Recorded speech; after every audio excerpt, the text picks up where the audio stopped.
Hello बच्चों, I welcome you to the second part of the chapter motion in a straight line. Previous part में हमने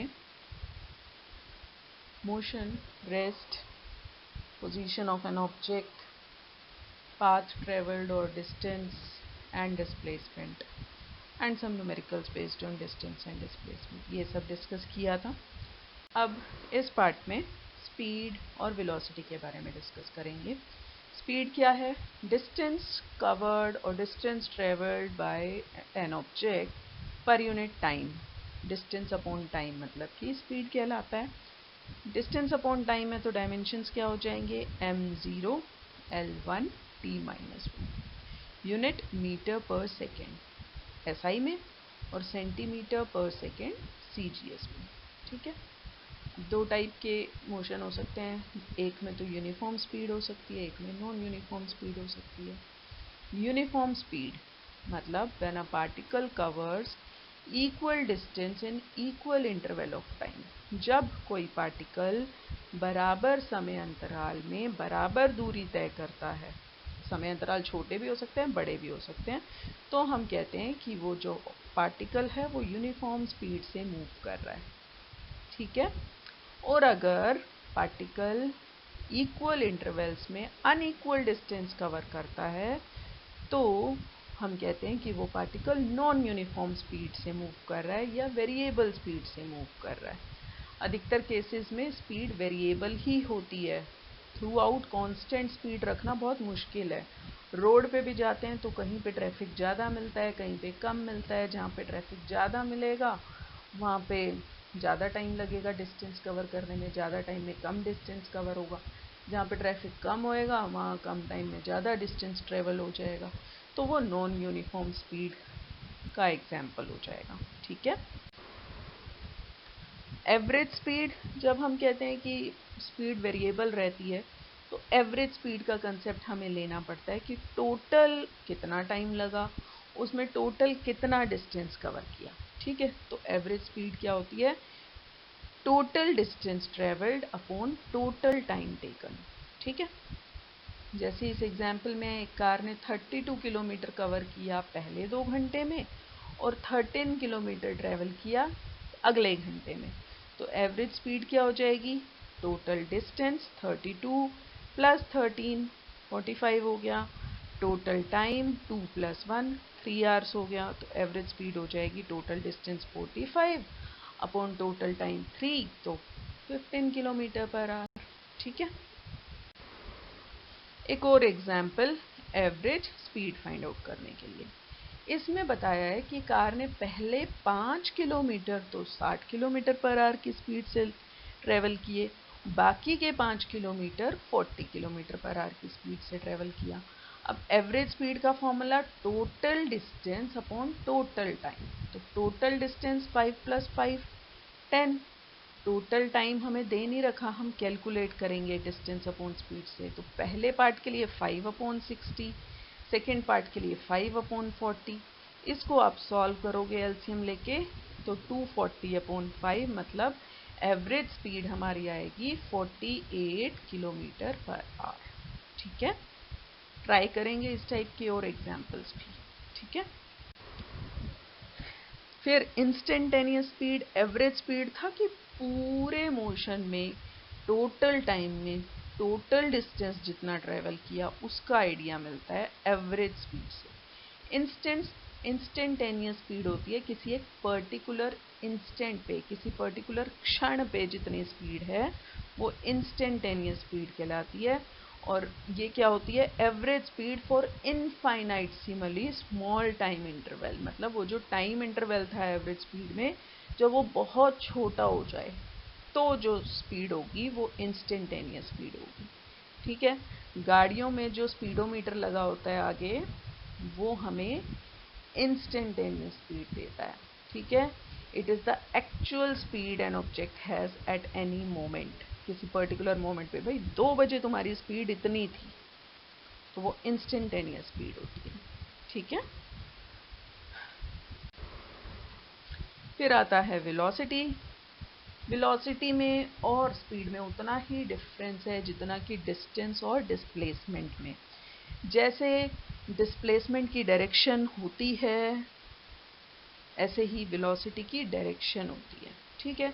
तो rate of position displacement, तो rate of displacement per unit time कहलाता है velocity, ठीक है। Dimensions वही होंगे, displacement upon time L1 t minus 1। Units भी स्पीड वाली होंगी, मीटर पर सेकेंड SI में और CGS में सेंटीमीटर पर सेकेंड। फिर यूनिफॉर्म वेलोसिटी और non uniform velocity. Uniform velocity एक पार्टिकल को हम कब कहेंगे यूनिफॉर्म वेलोसिटी में है, अगर उसका मैग्नीट्यूड भी और डायरेक्शन भी सेम रहती हैं, ठीक है, टाइम के साथ। ये कब पॉसिबल है? केवल तब जब पार्टिकल स्ट्रेट लाइन में मूव कर रहा है, डायरेक्शन भी रिवर्स नहीं कर रहा, ठीक है।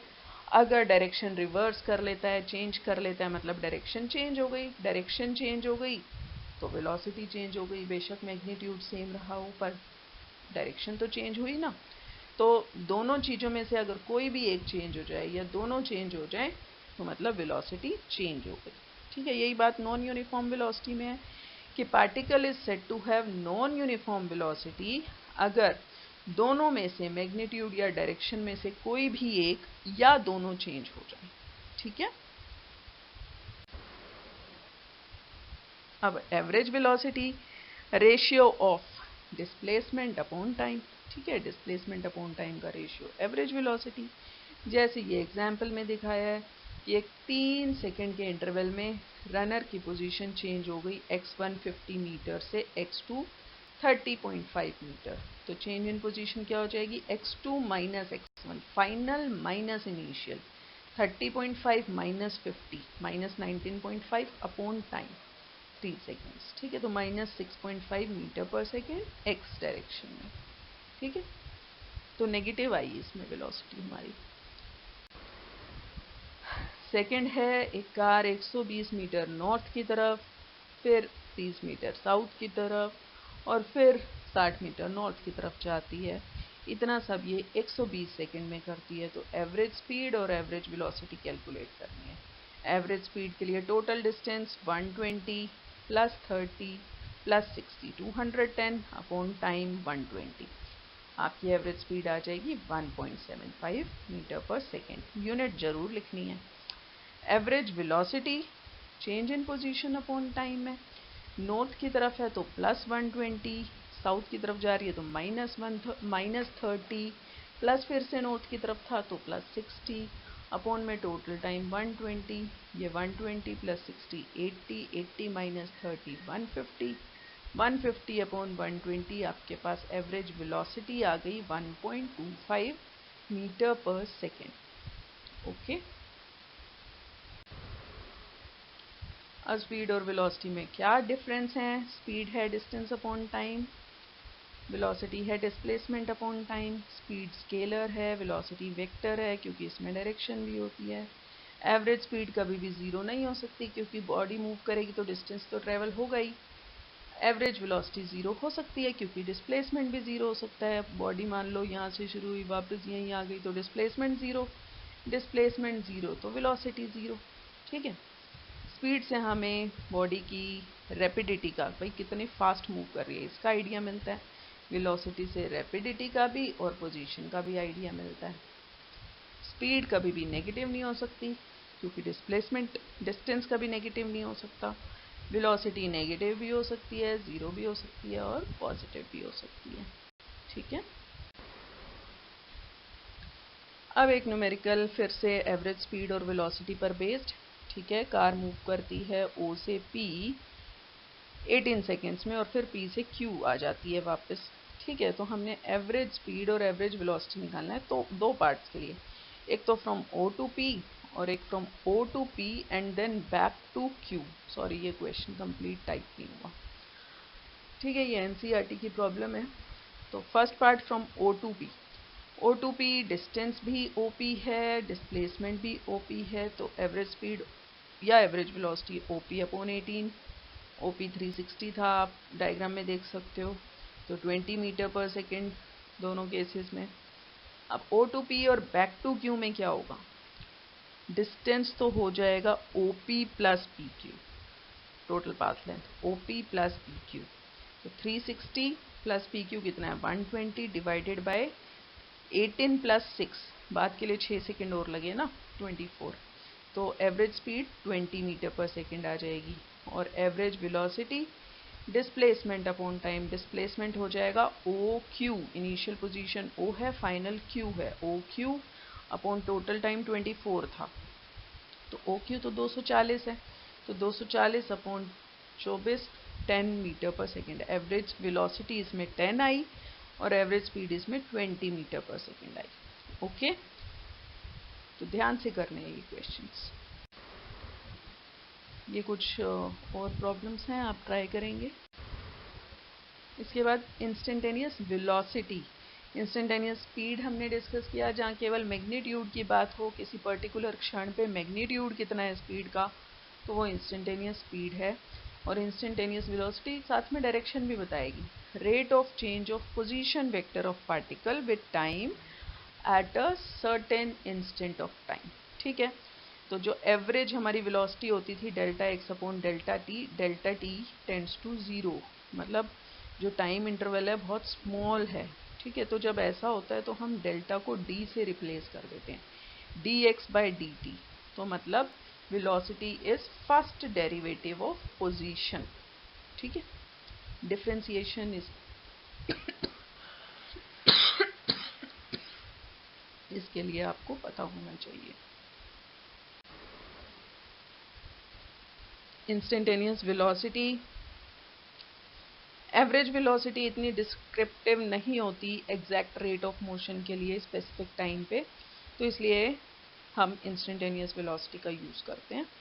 ठीक है, when the velocity is constant, जब वेलोसिटी कांस्टेंट होती है तब तो एवरेज वेलोसिटी इंस्टेंटेनियस वेलोसिटी के बराबर होती है ना, यूनिफॉर्म वेलोसिटीज के टाइम। लेकिन जब वेरिएबल वेलोसिटी होती है, नॉन यूनिफॉर्म वेलोसिटी होती है, उस टाइम पे इंस्टेंटेनियस वेलोसिटी एवरेज वेलोसिटी के इक्वल नहीं होती है, जो हमारा ग्राफ है उसके टेंजेंट लाइन के स्लोप के बराबर होती है। ये हम आगे अच्छे से एक्सप्लेन करेंगे आपको डायग्राम के ग्राफ के साथ। एक न्यूमेरिकल है इंस्टेंटेनियस वेलोसिटी फाइंड आउट करने के लिए। पोजीशन दे रखी है x is equal to a plus B T square, a की वैल्यू दे रखी है 8.5, b की वैल्यू 2.5, t टाइम है, सेकेंड्स में मेजर किया है, तो हमें t is equal to 0 second पे और 2 सेकेंड पे वेलोसिटी फाइंड आउट करनी है, मतलब इंस्टेंटेनियस वेलोसिटी फाइंड आउट करनी है। और एवरेज वेलोसिटी फाइंड आउट करनी है बिटवीन 2 सेकेंड्स एंड 4 सेकेंड्स। ठीक है, तो इंस्टेंटेनियस वेलोसिटी के लिए हमारा फॉर्मूला है v is equal to D X by D T, अभी पिछली स्लाइड में देखा था। x है a plus B T square, तो v हो जाएगा D X by D T, मतलब D A plus B T square का डेरिवेटिव। तो a का पहले मतलब D A by D T plus B T square का derivative D B T square by D T. ठीक है, a कांस्टेंट है, कांस्टेंट का डिफरेंशिएशन 0 होता है, तो 0 प्लस b आपने बाहर ले लिया, कांस्टेंट है, t स्क्वायर का डिफरेंशिएशन, डिफरेंशिएशन में 2 मतलब पावर आगे आ जाती है और पावर में पावर 1 से कम हो जाती है, तो 2 आगे आ जाएगा और t 2 माइनस 1 मतलब 1, तो ये 2bt हो गया। t इज इक्वल टू 0 पे कितनी वेलोसिटी हो जाएगी 2b इंटू 0, t की वैल्यू 0 पुट की, 0 meter per second. t is equal to 2 second पे क्या होगा, t की वैल्यू 2 पुट कर दो, b की वैल्यू 2.5 पुट करोगे, सॉल्व करोगे 10 मीटर पर सेकेंड। ठीक है, average velocity change in position upon time, change in position 2 और 4 सेकेंड के बीच में है ना, तो x4 minus x2 divided by change in time 4 minus 2। ठीक है, a plus b 4 square 4 into 4 minus a plus b 2 square 2 into 2 divided by 2। इसको solve करोगे आपके पास 12b बाई 2 मतलब 6b, और b की वैल्यू पुट कर दोगे 6 इंटू 2.5 15 मीटर पर सेकेंड आएगा।